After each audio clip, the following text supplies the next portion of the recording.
Australia में आपको सही पे मिल रहा है या नहीं मिल रहा है, वो कैसे कैलकुलेट करेंगे? इसके लिए गवर्नमेंट का एक वेबसाइट है, जहाँ पे आप कैलकुलेट कर सकते हो कि उस जो भी पोज़ीशन में, जिस भी इंडस्ट्री में आप काम कर रहे हो, उस इंडस्ट्री में आपका सैलरी सही है या नहीं। ये एम्प्लॉयर के लिए भी होता है, एम्प्लॉयी के लिए भी होता है। लेकिन मैं आपको डिटेल में आज बताऊँगा कि अगर आपको चेक करना है कि आपका एम्प्लॉयर जो आपको पे कर रहा है, या फिर अगर आप एम्प्लॉयर हैं, तो आप एम्प्लॉयी को जो पे कर रहे हैं, वो सही है या नहीं। इसके लिए कौन-सी वेबसाइट पे जाना है? गवर्नमेंट की पे कैलकुलेटर वेबसाइट पे PAYG। मैं आपको वो भी स्क्रीन शेयर करके दिखाता हूँ। लेकिन before we start I was just wanted to say usually ये क्वेश्चन 482, 494 या 186 वीज़ा में आता है।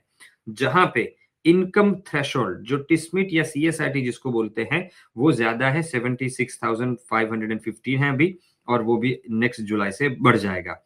अगर आपके कोई भी पोजीशन में काम कर रहे हैं, जहाँ पे आपको इन वीज़ाज़ पे स्पॉन्सर किया जा रहा है इन ऑस्ट्रेलिया, अगर आप ऑस्ट्रेलिया में हैं और इन पोजीशन में स्पॉन्सर किया जा रहा है, जहाँ पे स्पॉन्सरशिप का रिक्वायरमेंट कब होगा?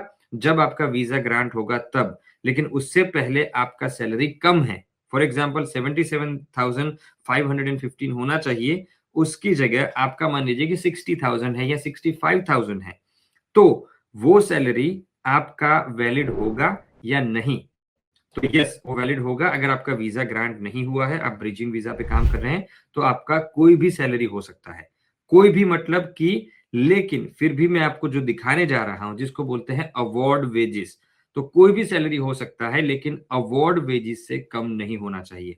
अवार्ड वेजेस चेक करने के लिए let me share my screen and show you कि कहाँ पे जाना है। आपको बेसिकली और कुछ नहीं करना है, सिर्फ गूगल करना है एंड पे कैलकुलेटर ऐसा लिखना है।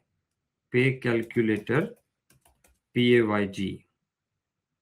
ओके, सो यहाँ पे एक दो कैलकुलेटर्स आएंगे, लेकिन first you have to go to the fair work ombudsman, right? जो फेयर वर्क पे है, तो यहाँ पे आपको फेयर वर्क पे जाना है और फेयर वर्क पे आप कैलकुलेट कर पाएंगे।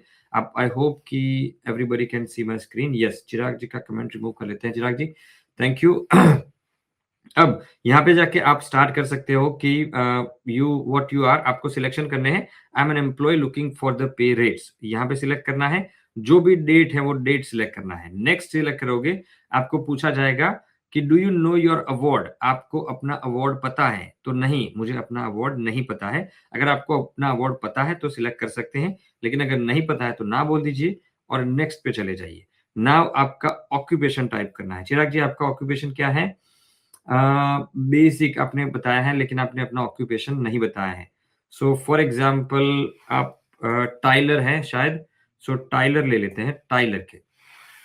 सो apprenticeship roof tiler, apprentice tiler, apprentice wall and floor and wall tiler, roof tiler and tiler, wall and floor tiler. So basically ये wall and floor tiler that is common occupation. तो ये select कर लेते हैं and next कर लेते हैं। यहाँ पे आपको इंडस्ट्री दी जाएगी, तो ये building and construction general on site award, ये आपका अवार्ड हो गया। ये अवार्ड सिलेक्ट कर लेना है और फिर नेक्स्ट कर लेना है। फिर ये आपको ट्रेनी है, आप सपोर्टेड वेजेस हैं, अप्रेंटिस हैं, ये सब कुछ क्वेश्चन पूछे जाएंगे। एंड देन आपका लेवल क्या है वो पूछा जाएगा। अगर मल्टीपल लेवल्स के लिए एलिजिबल होते हैं तो मल्टीपल लेवल, यहाँ पे लेकिन लेवल 3 है आपका, तो लेवल 3 के लिए एलिजिबल होंगे। तो then type of employment, daily है, वीकली है, पार्ट टाइम, कैजुअल। तो you can say weekly hire, full time for example. And अगर कैजुअल है तो कैजुअल लिख सकते हैं कि लेट्स सिलेक्ट कैजुअल।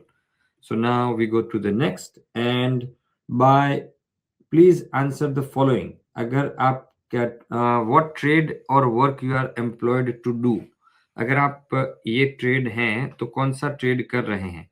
तो टाइलिंग कर रहे हैं तो basically bricklayer, fixer, plasterer, electrician, glazier, प्लेंटरर, plant equipment, bricklayer, rough factory bricklayer, roof tiler, fixer, slate rigger, and trade person and all others. So आप यहाँ पे स्पेसिफिकली टाइलर मेंशन नहीं किया गया है, सो ऑल अदर आएगा, तो ऑल अदर सिलेक्ट करेंगे और नेक्स्ट कर देंगे। And sector you work in civil construction या बिल्डिंग एंड कंस्ट्रक्शन, तो जनरल बिल्डिंग में हम सिलेक्ट करेंगे। And then do you work in residential building and construction, तो यस और नो अगर आप मान लो कि कर रहे हो तो यस सिलेक्ट करेंगे। And are you leading hand who requires to supervise, direct or being in level 1 employees? अगर आप सुपरवाइजर हैं तो यस, अगर नहीं है, आप यूजुअली टाइलर हैं तो सुपरवाइजर नहीं है. Then require work underground, yes और नो आप सिलेक्ट कर सकते हो. यहाँ पे हम नो सिलेक्ट करेंगे. Do you work in connection with installation and major modernisation services, repairing, maintenance and lift and escalators? No, तो यहाँ पे भी नो करेंगे.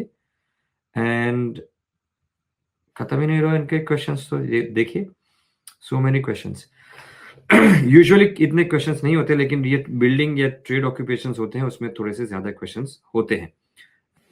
सो यहाँ पे आपको अपना आवरली रेट मिल जाएगा कि अगर आप कैजुअल, ये कैजुअल के लिए है ना, ये कैजुअल के लिए है, फुल टाइम के लिए नहीं है. तो कैजुअल के लिए ये रेट होना चाहिए. अगर कैजुअल ओवर टाइम कर रहे हैं, Monday to Friday, public holiday, this that, industry allowance, ये सारा कुछ कैलकुलेशन आपको यहाँ पे मिल जाएगा. और ये जो वेबसाइट है, ये फेयर वर्क का वेबसाइट है, जो ऑफिशियल वेबसाइट है. तो यहाँ से जो भी इंफॉर्मेशन मिलेगा, आप जो भी डेट सिलेक्ट करेंगे, उस डेट के मुताबिक एक्यूरेट, मान लो कि 2 साल पहले का डेट, 2 साल पहले का पीरियड चेक करना है, तो 2 साल पहले का भी पीरियड चेक कर सकते हैं. लेकिन ये जो पे रेट होंगे, ये अवार्ड वेजेस होंगे. मतलब आपका जो भी सैलरी है, इससे तो कम नहीं होना चाहिए, राइट? अगर उससे ज्यादा है तो ऑल गुड. टिजमिट के लेवल पे या उससे ज्यादा है तो उससे भी अच्छा, राइट?